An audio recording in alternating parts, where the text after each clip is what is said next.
Hi guys, David Angelini here from InsightDebate. Just a quick heads up from us that as we are now in 2017 and the 89th Academy Awards are just on the horizon now at the end of February, we will hopefully be ramping up our movie content over the next few weeks to get our ideas out there and start contributing to this debate.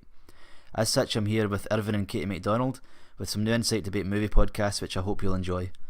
Please subscribe to our Facebook, Twitter and YouTube accounts as well as our WordPress page to see all this content as it comes out, and please help us to cultivate the debate. The debate's very important to us and we want to argue with you. Enjoy. Hi there, it's InsightDebate and we're back now with a review of Nocturnal Animals. So, this is a film that I really loved this year. Yeah. And in a year that I think was quite bereft of like quality blockbuster, really intelligent, clever movies. This is one of the best movies I've seen this year. I really enjoyed it. I would agree. The whole time I was sort of sitting with that thing and I was like, this could be really good, and it just kept building the end, and I was just like, that was amazing. Since even for the first time I seen the trailer, I can't remember what I was doing. I was trying to watch something on YouTube, and you know how they fire a trailer in? They fire a trailer in when you're not expecting it and don't necessarily want it. And this was one of the only things I've ever went, oh, this looks actually quite good, and watched the full trailer before the video I was trying to watch. So since that, I've been like, I really want to see that movie. I've been interested in it, and I wasn't disappointed at all. This was one of my films that I've seen in that week where I watched the film every night. This was on a Thursday. Seems like a good week. How do you remember that? See, because this was when I went to see this film, I was the only person in the entire cinema. It's the only time I've ever been absolutely alone. It was chocker when we went, but to be fair, we went to the main cinema. Yeah, we went on the opening. We went on the opening night as well because I really wanted to see this as well. My first experience was reading a synopsis on it and seeing who was in it. I really wanted to see it, and it actually was so different from what I even ever expected. It's so original that you couldn't possibly have expected what was going to happen. Any of it? Yeah, it was completely like, it's one of the most original films I've seen in a very long time. There's nothing else like that. It's based on a book that I think was written quite a while ago, but this is the director's interpretation of what happens. Yeah, his version of the book. So if we can, and help me out here in case I forget like vital parts of how I'm going to try and describe the kind of set up of this film. Yeah. So it's around Amy Adams' character, who is a kind of Hollywood like elitist art exhibitioner, kind of, and sets up exhibits and very artsy, like a gallery, privileged kind of life that she lives. She's probably lonely and doesn't have a very fulfilled life because of that, and we find out as the movie goes on that she's got a kind of distant husband, that she knows is cheating on her, not a happy marriage and not a happy life really. I think one of the characters in it tries to point out how successful she is right at the start. Like, you're living the life, and she's still not content. She has one of those kind of like upper echelons of society life where it looks perfect on the outside, but she's just like, she's got this big handsome. She's about to get drunk and jump off the balcony type thing. She's got all this money, this good job, this handsome husband that everyone fancies, but she's just completely hollow. It's a completely hollow achievement that she has because it's not. And then we very slowly find out why. Yeah, so she's been married before. We start to find out she's been married before, and then she had a very brutal, horrible breakup and divorce with that person, who one day sends so they're both kind of like. They're still in contact-ish, yeah. So she's like an artsy type, and he's an author. Yeah. They're both trying to like live in this creative lifestyle, and he, after they have a big horrible breakup, he sends her a manuscript for his book that he's written. And the book's called Nocturnal Animals, and it turns out as she's reading it to be like a really fucked up, violent story that he has told her is dedicated to her or was inspired by her. So and you can clearly see where, and so it freaks her out. Yeah. At the same pace as it freaking us out, so that we see the kind of So she we kind of read we see her life, and we go chapter by chapter with this because she's reading it, and because she's clearly quite taken with it. I think you're given with the time she's fascinated frame. With it. She can't put it down really because it. it's. I think it's so important shocking to mention as well that the way the breakup happened, certainly the way he sees it, the writer, the ex-husband, is that it was her fault. He didn't want to break up, but she wasn't happy with the way his life was going, about him pursuing his writing dreams and not. So I think she called him weak. Is it like? Yeah. She was weak and she wasn't really invested in his creativity, even though he was really invested in her. Yeah. I think She wouldn't support him. She didn't believe in him. I think she did to begin with, but she was swayed by other people, her parents and stuff like that kind of convinced her. That's a kind of theme that's in it. So she started off a free spirit like him, and it kind of got. She becomes her mum. Got wrung out of her. I think that. Why are you looking at me? I know. I'm kind of jumping to the end maybe here, but I think that it kind of transpires, or the way I interpret it, is that she actually has a lot of regret about acting that way because it wasn't really her. It was her mum. She was sort of not manipulated, but kind of swayed in that direction as a young person. That when she got older, she actually was like, I did the wrong thing. Yeah, and also it's very deliberate that what he's given her is a book, and she loves it because she was very critical of his writing. I think there's a bit in it at the start where she says, there's another book while they're married that she reads, and she criticises him, saying this is not interesting. You can't make yourself the main person in the book. It's not interesting. It's boring. She literally can't. She destroys him and like totally slates him for it, saying, and that's kind of a catalyst for how they end up breaking up because they don't have that. Like she doesn't believe in him and all that kind of thing. That's another thing and as well. Is this thing that she just can't look away from. But I think it maybe isn't even any different from what he'd written before. It's just that she's matured as a person, and obviously your perceptions change and what you like changes. And I think as an adult, she kind of sees it. Mind blowing. No. It's. I'll talk about why I just freaked out. So she kind of sees it from a different perspective later on in her life, and again that just hammers her with more regret for breaking up with him, because ultimately she broke up with what was probably the right person for her and just married this trophy husband, basically. It's a kind of subversion of. Yeah, he's banging other people and driving around, and she knows it. But he's a big handsome guy, but he's just a bit of an idiot, a bit of an arsehole. He's and empty. He's just he's not intelligent and intellectual in the same way that she is, in the same way that Jake Gyllenhaal's character is. We'll stick with Jake Gyllenhaal because I can't remember the name of the characters. I can never remember the names of characters for things like he has two characters, as we'll kind of get to understand. So the way the story's told kind of dips in and out of the real world and the storybook world, and actually there's a kind of third backstory, like flashback world that shows their marriage as well. So there's like 3 narratives running through it that are almost they're like one and the same narrative, but not in different ways, which is a really, really, first of all, risky way to tell a story. If you don't do it properly, then it's not going to work. But this is done really, really, really well. And it's very, very, very clever, very, very artful way. It's very atmospheric as well. It's not like high level tension like a horror film, but there's a sort of insidious stress like about the whole thing. We can go in and talk about particular key parts of that, but let's talk about performances first. Amy Adams, I think, is going to be nominated for Best Actor. One thing I did read, so this isn't totally an organic thought of mine, I did read that doesn't happen very often. The very, very, this whole story is told from her point of view, and so even when we're finding out more about her ex-husband and her life, and even the storybook, it's all being read from her point of view. It's her interpretation of it. So this is entirely a female character's, like from start to finish, entirely her story, which doesn't happen very often. I didn't really realise that. It doesn't. When you think about it, like maybe it starts as a female perspective, but like, there's all sorts of influences on it. This is entirely a female character's perception of of her life from past, start to finish, all the way through it. And there's no other influences on it almost. There's barely any other actual real characters in it, because a lot of the main thing is these characters in the book who are just fictional. Which is because of in the book, that's her interpretation of how she thinks and feels about them. So they're like extensions of herself almost, and then the people in her real life are just shells of people in her peer group. And she barely has any. And then she barely has contact with the real life. Is it Edward, the ex-husband, until near the end? She barely has any interaction with anybody. She has some very slight interaction with him at the start and at the end. And there's one of her distant interactions where she's not really engaged. Professional ones and the social engagement she doesn't want to be at. The girl she works with, they break the iPhone and then stuff her husband's like away on business, or present husband's away on business, like cheating on her. It wasn't until I thought about that I realised how intimate it was. Like it's very, very intimate. It's very close.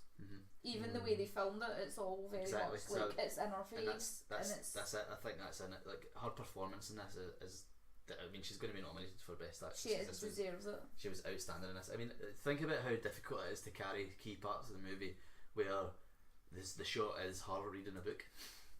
Yeah. Yeah. And it's these her really reaction, and it's her eyes. claustrophobic reaction shots.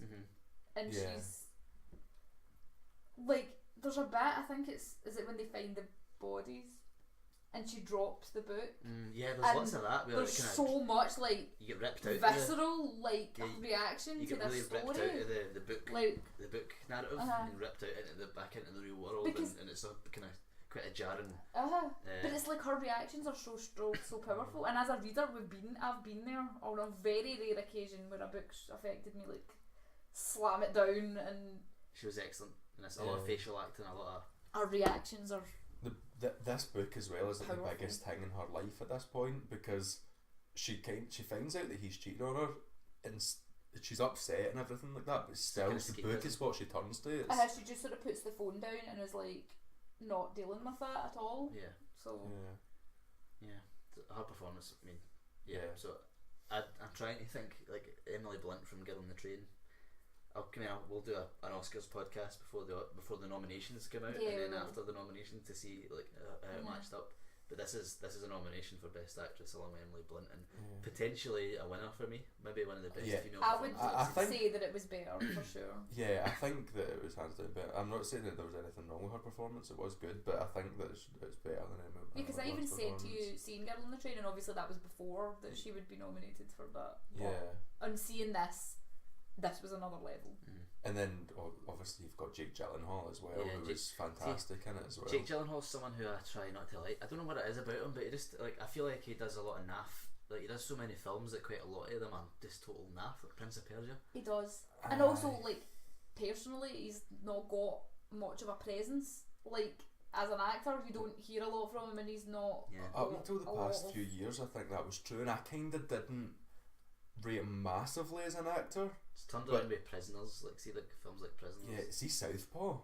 I think he was unbelievable in that. I thought he was. I mean, taking away these transformation, everything made for the film, his actual acting in that was outstanding. I think he's a really, really talented actor now, and that's like, before I didn't really want to like him, but now I have to just respect what he's doing, because he's just coming out with really like performance after performance. He's dynamic as well. Like when you compare his character in Southpaw to his character in Nocturnal Animals, that's a dynamic actor. That is that they're worlds apart. Those people, theirs are completely different. Completely different. Yeah, it comes from just he's getting more and more reps in these performances because he's doing it. Yeah. So I thought he was excellent. It kind of plays two parts. Which is also, I mean, kind of plays two parts, because we don't see a lot of his like the actual Edward. Yeah, we see him more. We actually only see him in flashback. Because of the ultimate way that it ends up, we only see him in the past. It's another really interesting thing I thought about the whole book thing is, and about what you said about how it's all from her point of view. You don't actually, other than that it's Jake Gyllenhaal that plays that character in the book, nothing else suggests to you that he wrote that about himself. It might not have been. He might not have been that main character. She just sees him as that, because that's. You do that when you read books. Sometimes you can put a person, normally it may be an actor that you've seen, but it could be anything. You put them into it, and I think she reads that and puts him into it. I don't think that he necessarily wrote that part about himself. Probably, but also there will be, an element of what she's actually reading on the page is descriptive, and this woman and the child, there's an element of she recognises herself there. But she doesn't put herself in it. The character is very, very similar to her. It's Ella Fisher, though you've always said looks like her. I've always confused them a little. Everybody confuses them. Like that's a really clever bit of casting to be like. Actually. But they could just have easily have put her in it. Her is that position, because you would. Because I think that you're maybe even supposed to think that was written about her, but she very deliberately doesn't put herself in that position. She puts somebody else. I see it a really different. We'll go into that a bit more in a bit, because we need to explain exactly what happened. Apologies. I'm just thinking we're talking about it in the abstract a little bit now, because we went into a lot of detail about what's in that story. And I want to talk about a key scene in the movie that's involved in that story. So yeah, Jake Gyllenhaal was brilliant in it. I'm getting more and more impressed with him as time goes on. He is brilliant. Excellent in He's this going to movie. play a part and a half. Really raw, like emotional performance in this film that I was really impressed with. You get Michael Shannon as well, was brilliant too. Like terrifying. Yeah. This terrifying performance as a guy that I think you could. Apparently, this is another thing I read in, like when I was kind of trying to do a bit of research into what this film was really about, because I needed a bit of help with it. I needed to validate what I was thinking. Another thing I heard is that in his audition, like when he came in for his audition, he just sat down in front of the auditioners and stared at them. You know that stereo he's been in this movie? Just stared at them and didn't say anything. Got the part. I can understand why that character. It's terrifying for me. Yeah, because I was basically completely convinced that he was actually a bad guy until it was basically over, and I had been 100% told that he wasn't. Yeah. I was sure that he was going to turn at some point. I was the same as well. And he didn't ever. It's a very interesting portrayal. It was really ominous, particularly at the start when, well, not necessarily at the start of the film, but when you first get introduced to him, he doesn't seem like he's going to be particularly helpful, and he seems like he's not on his side. He seems like he might know those guys, and there might be something, and I think that would be the predictable progression of the story. That's what you expect. It was almost like anticipating the twist, and then it not happening was more shocking than there being like. So he's a kind of cop in the story that's helping. I didn't really know him as an actor as well. The only thing I've seen him in is 8 Mile. He plays that. Greg Beale in 8 Mile, and he's barely in it, and it's not like Midnight Special. I've not seen. And another couple of things I can't remember. I don't know, but he was really good. Was it? He said it was decent. Yeah, he's the main kind of guy in that. We've also got Aaron Tyler Johnson as Ray Marcus. Yeah. That was another great performance. The bad guy from the book. Fictional bad guy. Yeah, the fictional bad guy. You know, the bad guy within the story. It's the story within the story. Why is everything like Inception here? We'll explain more about Aaron Taylor Johnson in a minute, but that's another really visceral, kind of scary, good performance. Really convincing creepiness. I like a really intimidating in that way that he's just. You think you're just absolutely convinced that he's a fucking scumbag in your face, but no, but like. He's a bit of a clever scumbag, like a psychologically twisted scumbag, and I think that's harder to play than just a hick. Like and I don't even mean hick. either of those things. I mean, and maybe it's because I'm a woman or whatever, and I sort of worry about, you know, sometimes when you're places like that, you know, you get scared. And he's a really close, intimidating like version of like male violence that you like fear. He's like straight out of your nightmares. Yeah. I mean, I think he's the embodiment of male violence. Like no, but you know what I mean? Like male sexual violence towards women. He's horrifying. He's not even physically intimidating. No. Like physically, he's not well built. He's not physically intimidating, and some men probably wouldn't be that scared, but he's so creepy, and that's so whole psychological sure. thing, and he's so confident, and he's actually more terrifying than just some big lump meathead guy that could like smash your head in. I was genuinely quite. Would you say he's a supporting actor? Is this like is it a strong enough performance as a supporting actor to get a nomination? But I don't think it is, but I feel like it should be. Maybe. Yeah. Do you know? I was actually sitting thinking this when you just mentioned him there before I spoke. Is that the whole film he's so hinges good on in that, but I don't think you can have this film if he is that good in I think you're right, but it won't happen. No. But it maybe should, perhaps. I think in films, the way they look at it with the Oscars and stuff, there only really is the main actor and the supporting actor, and you can't say that he's the supporting actor over Jake Gyllenhaal. Yeah. Whereas that potentially delivers a better performance. It's hard to say. I think the whole film hinges on his performance. Yeah, he was really that's fantastic. Not fair to Amy Adams actually. I think the whole film hinges on her performance. I think the narrative. But yeah, that's not convincing as a subplot or as like a sub narrative if he isn't outstanding the way he is. So let's talk a little bit more about that. So there's the actual story of the book. There's two integrated worlds in this. So there's a Los Angeles privileged society, you know, aloof, you know, kind of vacuous world that Amy Adams' character lives in. You know, she's privileged, she's got money, she's not worried about anything but she's not fulfilled, and it's it's all vacuous, and she doesn't live a a kind of fulfilled life. And then there's the West Texas gritty, violent, poverty-stricken world, middle of nowhere, just rural. That's in the book. That's in the book Nocturnal Animals. It's in the middle of nowhere, dangerous. That this kind of disturbing, violent story takes place that she's reading. So if we just kind of run through quickly what happens in that story, so basically, I disagree with you. I think this is I think Jake Gyllenhaal's character is writing this about himself as a kind of. That's what I was going to say. He's maybe written it first person from the guy's point of view, and so that's why she reads it. Fuck you! I'm going to write a story about myself, and you're going to love it, and it's going to be great. So I think that's his. So I think just to again go, pan out a little bit. I think this is a revenge story. It's just just a really complicated revenge story. And a subtle revenge story, if you want to look at it that way. Some aspects where it's subtle and some where it's not so subtle. It's difficult to say. It's weird actually how it's subtle and not subtle. Because it's not. It's a huge, and if you put if I personally put myself in her position, it's a huge, slap in the face. There's a bit in it where she's walking. But it is very subtle. The real world Amy Adams is walking through a corridor in her kind of art exhibit, and there's a big poster that says "Revenge" on it on the wall. So didn't I say to you, holy it's hell? Not fucking subtle at all, but it still is in a kind of way. I think the way he's done it. I think that than the actual. I think that you're probably right. Genre. I'm just saying it's kind of open to that. Yeah, it's open to interpretation. My way of seeing it is that it's either all the characters are the real life characters, or they're not. But so I think a couple of thoughts on that as well. Yeah, we'll kind of touch on. Yeah, but I think he's written a story from his point of view.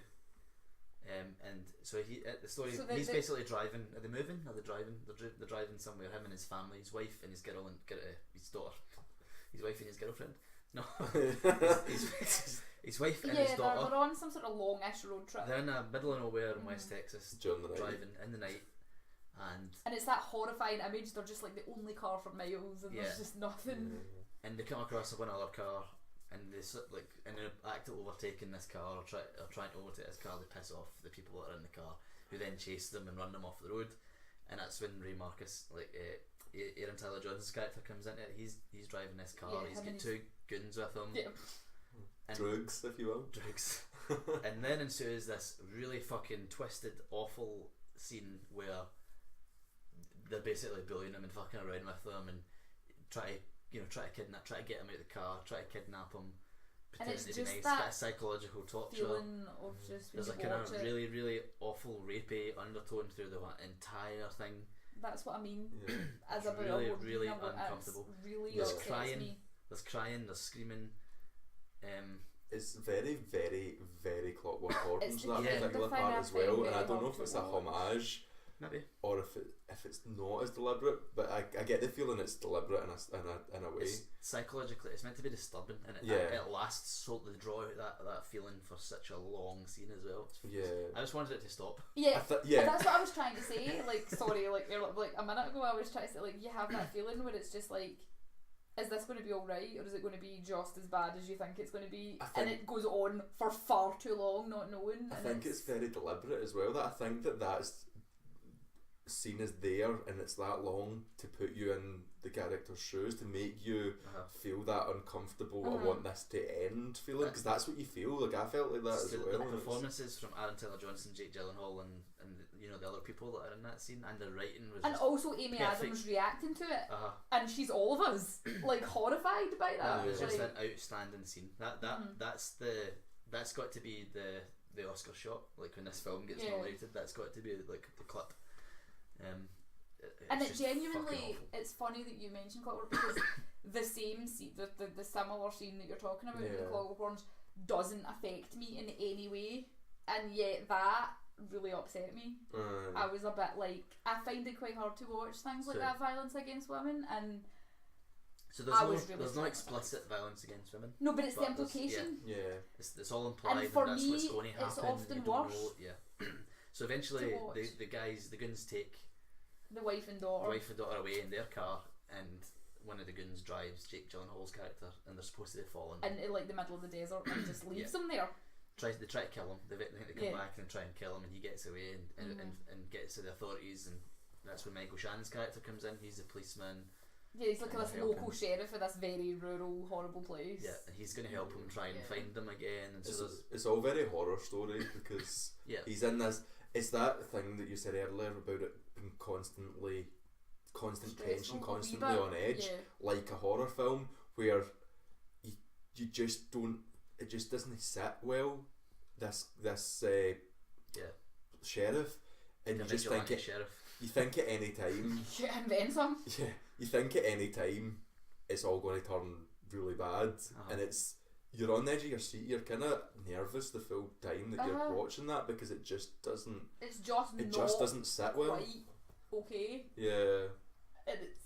And it even has some like horror film, like the location and stuff like that is like a horror film cliche. It's like I make the Deliverance joke a lot, but it really is like it stresses me out. So they do a little bit of investigating, try to find his family, try to find the people who'd done it, and did it even.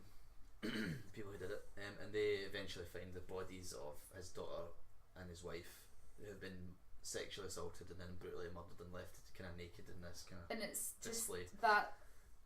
So that's a bit dark and fucked up as well. Really, really uncomfortable, and then a bit more acting from Jake Gyllenhaal as he breaks down and discovers all this. Then it turns into a kind of this inside story. There's a little revenge mission where he goes and tries to find Ray Marcus, and get his revenge on him basically. Yeah. And the policeman actually helps him on his kind of vigilante mission. Helps him to do that. They track him down, and then there's a whole horrible kind of confrontation scene. More excellent acting from Irvine Johnson and Jake Gyllenhaal. That scene with them is just outstanding. Oh my god! I mean, that would if Aaron Taylor Johnson got nominated, that would be his Oscar club. Yeah, because it's that thing where he turns from he's very much playing. He's playing him. Yeah, he's like, I didn't. He's do like, it. I don't remember that, and then he just snaps. You both know that I did do it, but I'm not going to tell you that. But then he does. It's a whole game. It's a game. It's like they're playing it's a great scene. And then he turns, and he's just like, well, I did. What are you going to do? And it builds Jake Gyllenhaal's character. It shapes him into what he ultimately becomes because he's just not that guy. He's not aggressive. He's not the revenge type of person. Yes, because it's actually the cop guy who's much more invested in the whole vigilante justice aspect. All the criticisms that Amy Adams had of him, and at the end of the relationship, saying he was weak, non-confrontational, like spineless, like are all kind of realised at the end of that. He overcomes them all, and then outlines it in this story as a big fuck you to her. Yeah, it's a massive metaphor. Ultimately, is like actually I have got a backbone, and so there's lots of that all the way through. And we'll explore that a little bit more because there's so much images. So that's basically the story. That's the story. She's reading that book, and the story is about all these fucked up violent things.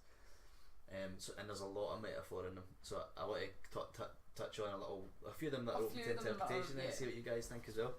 It's fascinating. This is one of the best films I've seen this year. Maybe in quite well. You want to touch on the fat chicks? Yes. So that's the first thing. So there's two things I've read about why. That was one of the things I wanted to know.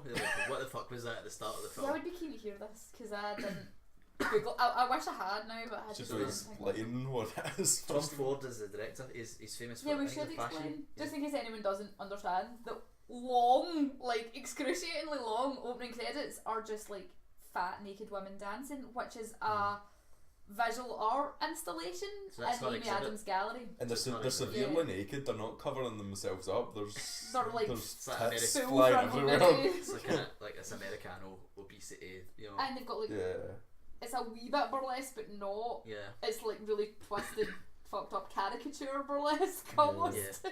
So it kind of looks like they've been forced to do it, like as if they're doing it for somebody else's amusement.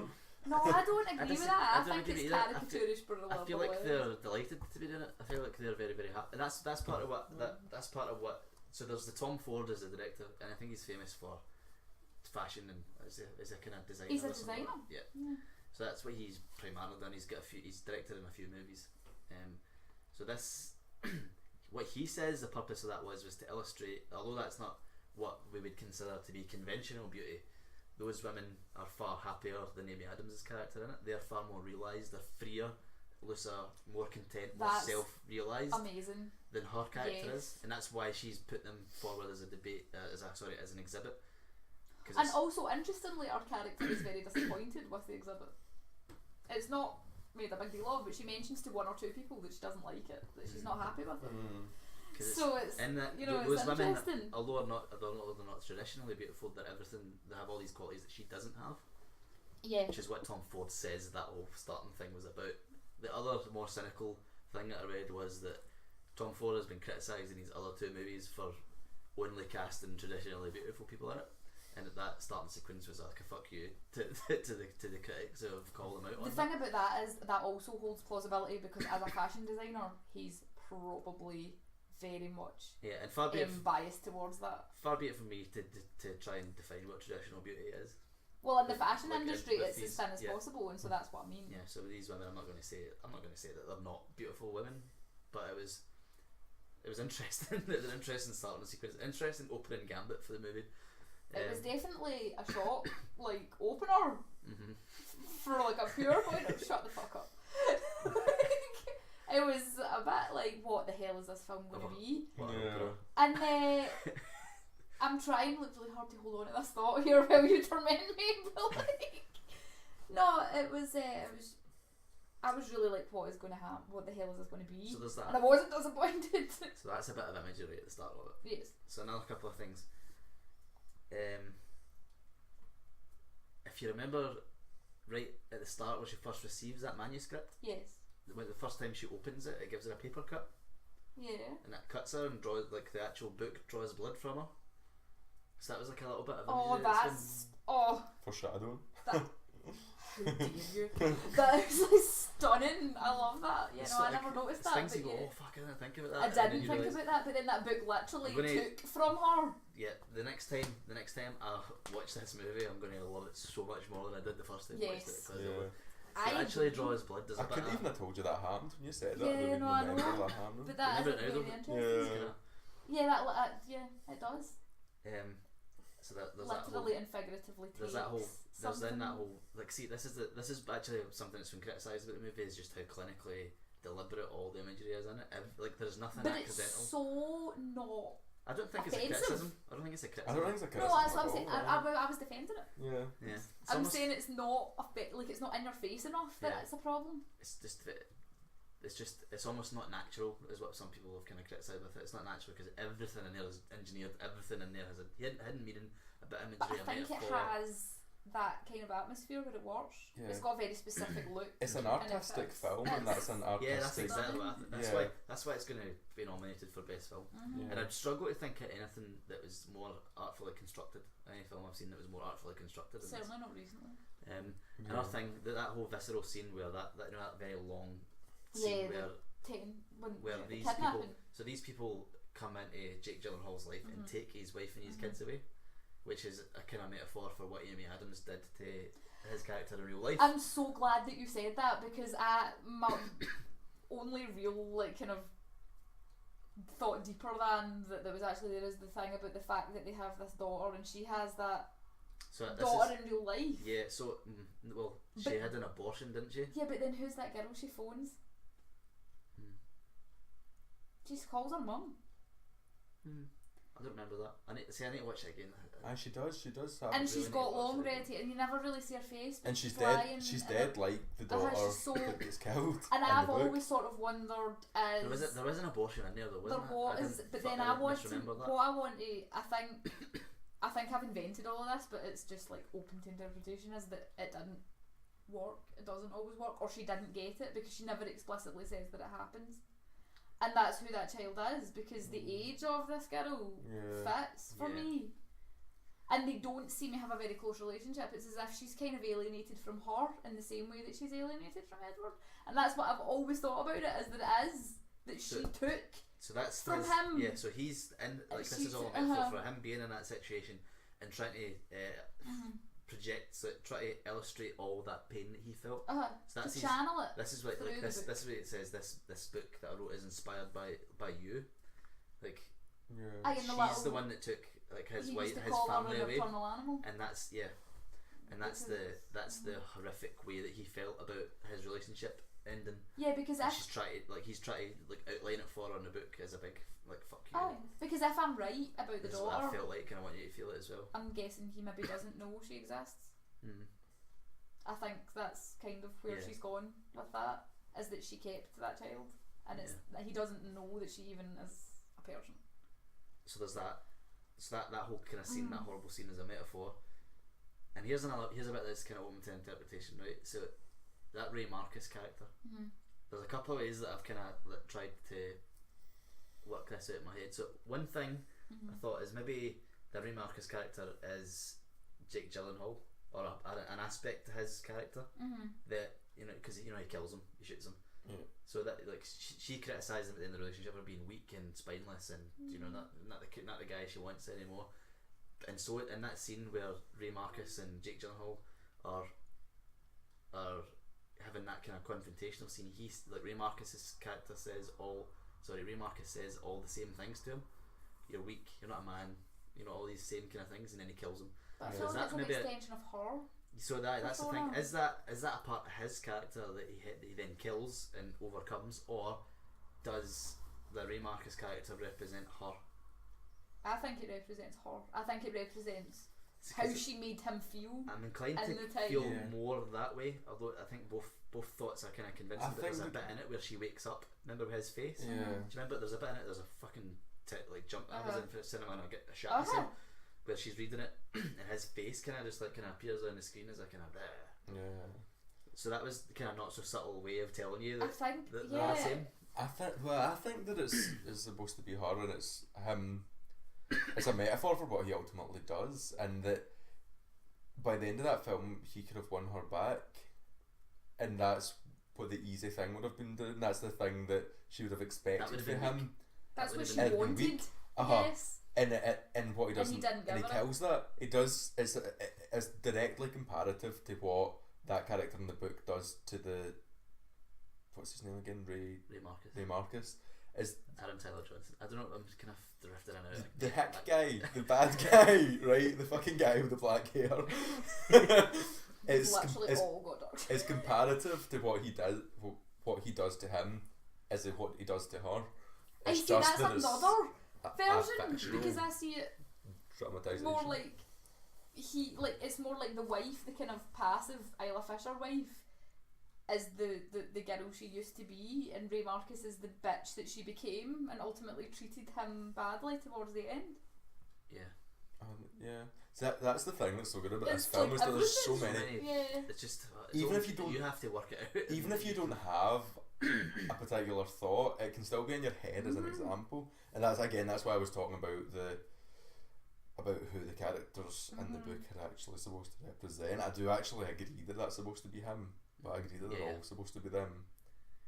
So there's the Michael Shannon character as well. Is it like his subconscious? Because he's the only guy, like you pointed out, he doesn't want to pursue these people and get, you know, vigilante revenge on them.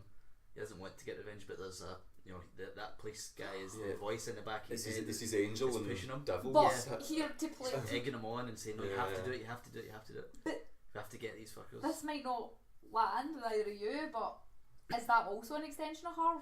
Because she drove him. She's pushing him to have. She pushed him to do that, and it might have taken him to inspiration that character. In a good way as well as in a bad way.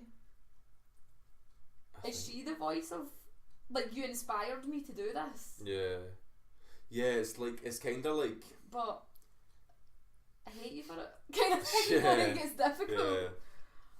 So it's so good. Such an interesting movie. You could just dissect it forever. Another thing that kind of pops up is you see in the flashback scene when they're having their big breakup, there's she's sitting on a red couch while she's saying all these horrible things to him and breaking his heart and making him feel that way. And then when you see in the book the two bodies are found, they're found on a bright red couch. Yes. So again, it's another kind of pull in that, because that's when everything was taken from him. It's that feeling you made me feel when I saw you on that red couch. That's what this feeling is like. I'm gonna make you feel like that when you took everything through from the me. Story. You were on a red couch. There's imagery like that. It's just like all the way I love stuff like that. So I mean about how clinical and But then like deliberate every single bit of it is. Just eat that shit up. So yeah. It's the way. Well, it's the kind of the way you would, if you were a writer, the way you would write a story. It would be inspired by things that have happened to you and things you've done, and images you've got in your head. Yeah, and it's. Everyone's first novel is supposed to be like that, supposedly. The big revenge thing and on an art gallery though, really fuck. It's just the art though. That's just the art form. It doesn't matter in this situation that it's not 100% realistic because that is the art form. Yeah, I use that justification for so many things, but it's true. Like, because it's fiction, you can't really be criticised for not realism. Like, you can do what you want. So let's talk about that ending then. So at the end of it, she makes an arrangement. After she's read the book, she loves it. She wants to see present day Edward. I want to see you again. Let's have dinner. Let's presumably to try and talk about how to get their relationship back on track. Or even again. Just to talk about that massive fuck you that was the book. So they arrange to have dinner, and the movie ends with her at the table waiting for him to turn up. And he doesn't. And time passes. And he doesn't show up. And he doesn't show up. And he doesn't show up. And the whole movie ends just on her kind of face, crestfallen, just dejected. She's just beaten. She's been stood up. She's like stood up for that, and then the movie ends.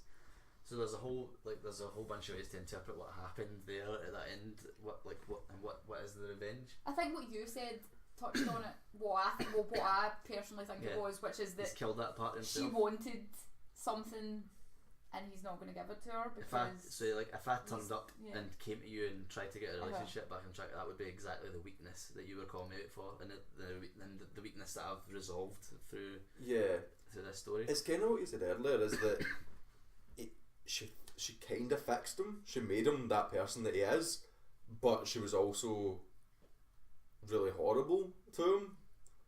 Although they're both the same thing, he resents her for it, but he still believes that he's a better person, stronger person, more strong-willed. Like, you made me better, but the process was so painful that now you don't get to be part of it. That's what happens in life. I suppose your bad experiences can shape you and make you a better person. But if somebody is nasty to you or causes you a bad experience, just because it makes you a better person doesn't make what they did right either. Yeah. And it doesn't make you like them for it, or so he's self-improvement for his own ends and not her benefit. He's wrote this book. She said you can't write a book where you're the main thing in it. It's not interesting to you. He does that and fuck you because it is interesting and you loved it. Second of all, you said I was weak and ineffective and spineless and I've killed that part of myself. I've resolved those issues, so fuck you for that as well.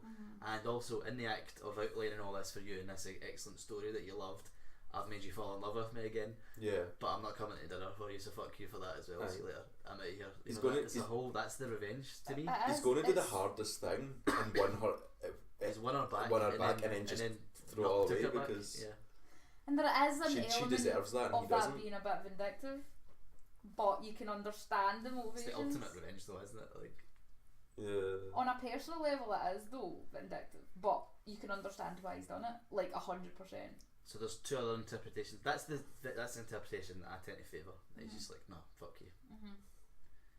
Stands her up and makes her the whole process of that book and standing up at dinner is to try and make her feel the way that she made him feel.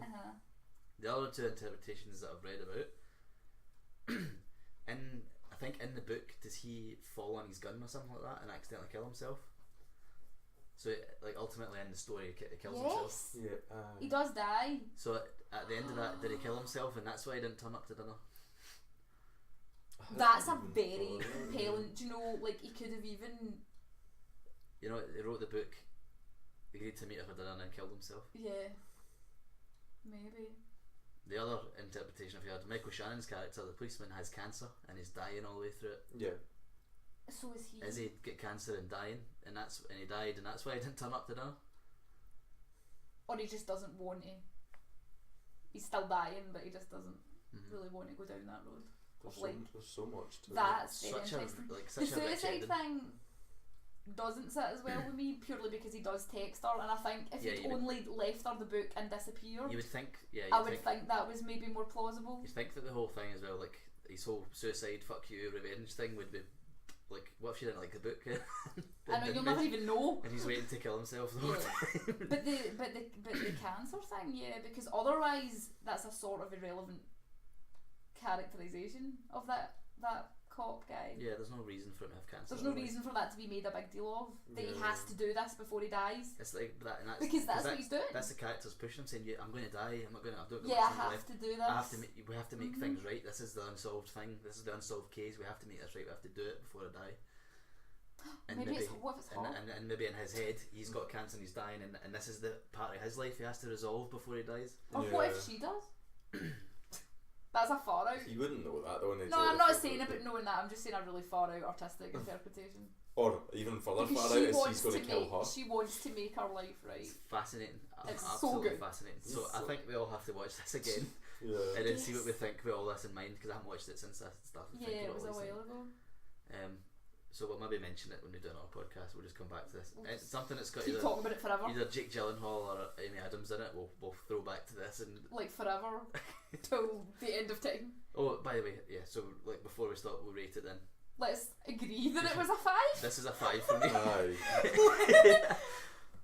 Consensus. Masterpiece. Performances, the story, the really really intelligent way that it's written, the really intelligent and deliberate, way that it's directed, brought to us, and like snippets of each thing. The originality, the story within a story. Oh, it was just it's all perfect. the open and metaphor, like how rich the interpretation can be and the open-endedness of it. Just outstanding. It's perfect. There's nothing that you see in that film you think, fuck, that shouldn't be there, or they should have changed that, or that should it would be have been different. better if I don't have. I've got so many that we've spoke about them with Doctor Strange and Fantastic Beasts. It would be better if. I can't think of a single. It would be better if in this. I know, and like I write, and yet I wouldn't even know where to start with something like that. You couldn't make something like that better. I mean, you remember trying to talk about it. It's so rich that we have to. We struggle. We can't we can't talk about that yet because we haven't explained that part of it because it's so rich and I think complicated. You get to a point in the film as well because that character in the book that Jake Gyllenhaal portrays is quite weak-willed. You get to a point where you're like, I really want him to fucking step up and actually take the bull by the horns. And you get to a point where you're like, I don't think this is going to happen. And if it hadn't have happened, it would have been the most frustrating thing ever. But obviously it does in that way, that ultimate end conflict that he has with that guy. Because there's a scene before that where the guy runs away and he doesn't do anything. Aye, so it could have been left unresolved. Yeah. But that just builds him more because he's then got that in the back of his head that he can't let that happen again. Everything about it is clever. The pacing was good as well. I never felt like it was dragging at any point. No, it was definitely not. And also, we've not really said, I think, because although it's all the film is all from her point of view, the character thing in the book is all from his point of view. Yeah. And she probably does deserve what happens to her, but I feel genuinely sorry for her because of through flashback and maybe just personal. She's made mistakes, yeah. She's made a lot of mistakes and she knows that she has, and regret is like the most. It's a horrible feeling, and I do feel sorry for her. I think there's real significance in her not visualising herself in that character as well. I don't because I just don't. The reason is, I think if you were to describe Amy Adams in a book, you could easily put Isla Fisher in that because the descriptions would be the same. Although they are two different people, the descriptions in a book would be the same. They get mistaken all the time. Yeah, so she's read that description and chosen not to visualise herself in that, so and to visualise somebody else. Yeah, because she makes you like Jake Gyllenhaal in it. Yeah, she's but she doesn't make. I think it's maybe denial, or she doesn't want to be there. It's not my fault. Yeah, because it happens at the start. That's why, because when you read something, you give them a face in your head and you can't change it. And because she's done that right at the beginning, before she's felt any of these feelings, she's very much what you said, it's not my fault, like, it's not me, I didn't do any of this. Yeah. But obviously by the end, she doesn't feel that way. Yeah. There's got to be more in that, actually. That's what I mentioned. I definitely think she's distanced herself from the character at the beginning. Yeah. Anyway, 5, definitely a 5. Such a 5. Go and see it. Yeah. Definitely go see it. We'll take a quick break and we'll come back with Snowden. Thanks very much for listening to us, guys. Please let us know what you think and get in this debate with us by liking, commenting, retweeting or sharing us to give us a piece of your mind. We're on Facebook, Twitter, YouTube and WordPress, and we want to hear from you. Thank you very much for the support.